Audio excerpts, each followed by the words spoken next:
ये एक स्ट्रक्चर है, ये किताब नहीं है। ये समाज को एक साथ जोड़ने के लिए, सबको अधिकार देने के लिए, सबको शिक्षा, सबको स्वास्थ्य की व्यवस्था देने का एक स्ट्रक्चर तैयार किया गया है, उसके तहत काम किया गया। ये राष्ट्रीय भागीदारी आंदोलन पूरे देश में चल रहा है। से हमें वो जो बिगड़ी सामाजिक व्यवस्था को पैदा कर रहा है, वो हमें जो है अपने पास ले लेगा और हमें कुछ हक देगा। तो इस बात के लिए हम है, और इसी कारण से देश की समस्या नहीं होगी, समाज की समस्या नहीं होगी, जिसके लिए हम काम कर सकते हैं। लेकिन समस्या और पैदा हो, आज जैसे आप श्रद्धा से देख सकते एक बिगड़ी सामाजिक व्यवस्था जिसको हम पहले से जानते थे, जिसे हम मनवाद के नाम से, ब्राह्मणवाद के नाम से और आरएसएस के नाम से नया अरे आरक्षणवाद तो परीक्षा देते थे और परीक्षा देने के बाद कुछ कम नंबर से आ जाते थे, इनकी तो परीक्षा भी नहीं होती है। तो रेगुलर सिस्टम से इसे और मिला नहीं हमारे आंदोलन है, प्रबुद्धजनों को, लोगों को बुलाया, क्या संदेश?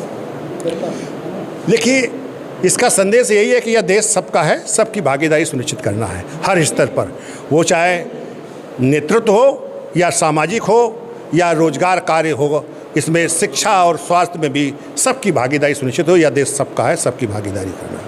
तो क्या आप किस तरह से समाज की संकल्पना चाहते हैं? सबका देश है, बस यही संकल्प है। यह देश सबका है, लोकतांत्रिक व्यवस्था बनी है, जब संविधान बना, कानून बना है, उसके तय चलना चाहिए। आज इस देश में ऐसी विकृत सामाजिक व्यवस्था हावी है और वो चल रही है, जो देश को अलग अलग बांटने का काम कर रही है, लोगों को बांटने का काम कर रही है। वो फिर से वो स्थिति पैदा कर रही है जैसा यह देश विकृत था, जैसे तमाम 500 कितनी स्टेटों में बटा था, और आज फिर से वो बांटना चाहते हैं, क्योंकि ऐसा वो काम कर रहे हैं जो हिंदू राष्ट्र की बात करते हैं, वो इस देश का द्रोही हो सकता है।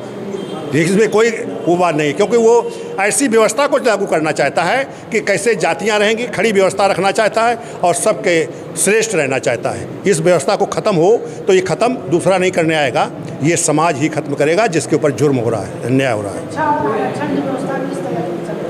सबकी भागीदारी हो ना, सुरक्षा की, उसके सारा सिस्टम उसका तभी ओपन किया जा सकता है जब हम कैसे स्कूलों को चलाएंगे, कैसे हम अस्पताल, जब हमारे लोग तैयार हो जाएंगे, जब हमारे लोग चलेंगे तो ये अपने आप से स्कूल भी बन जाएंगे, कॉलेज भी बन जाएंगे और अस्पताल भी बन जाएंगे। ये हम ही लोग बना लेंगे, ये कोई किसी को जरूरत नहीं। देश सरकार जो है वो खुद तैयार हो जाएगी लड़ने के लिए, क्यों बनाने के लिए, क्योंकि सरकार नहीं बना पाएंगे फिर जब ये संगठित हो जाएंगे। जनता का जो जाता है, लेकिन जनता पर नहीं खर्च करते हैं, वो उनको कैसे डिमोलिश किया जाए, कैसे उनके खिलाफ काम किया जाए, ये इसमें खर्च हो रहा है।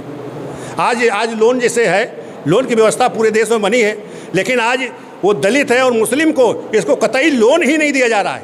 वो कोई ना कोई ऐसे तरीके निकाल देते हैं कि उसको बाहर कर दिया जा रहा है, तो उसको काम नहीं करने दे रहे हैं ना, ये व्यवस्था है। सर, आप क्या कहना चाहेंगे आज के इस कार्यक्रम का मकसद यही है कि इस देश के अंदर सबकी भागीदारी सुनिश्चित हो। जो शोषित हैं, वंचित हैं इस देश के अंदर सरकारी संसाधनों से, शिक्षा से, तमाम चीज़ों से। तो जैसे स्कूल बंद हो रहे हैं सरकारी, तो सरकारी स्कूल में गरीब बच्चे जाते हैं जिसमें ज़्यादातर SC ST OBC माइनॉरिटी के हैं, तो उसको बंद किया जाए। जाहिर सी बात है वो लोग जो है सरकारी जो प्राइवेट स्कूल हैं, बड़े कॉन्वेंट स्कूल हैं, उसके अंदर तो नहीं पढ़ सकते, तो ये लोग अशिक्षित हो जाएंगे। तो इस तरीके से शिक्षा में सबका सब वो होना चाहिए, उसके बाद स्वास्थ्य में सबका होना चाहिए, उसके अलावा कारोबार के अंदर, ज़मीन में, जितना हर चीज़ है, हर जगह जो है हर व्यक्ति की, हर समाज की भागीदारी होना चाहिए। सम्मान से जीने का अधिकार सबको मिलना चाहिए। जो जात के नाम पर, धर्म के नाम पर जो चीज़ें हो रही हैं वो बंद होनी चाहिए, बस यही मकसद है।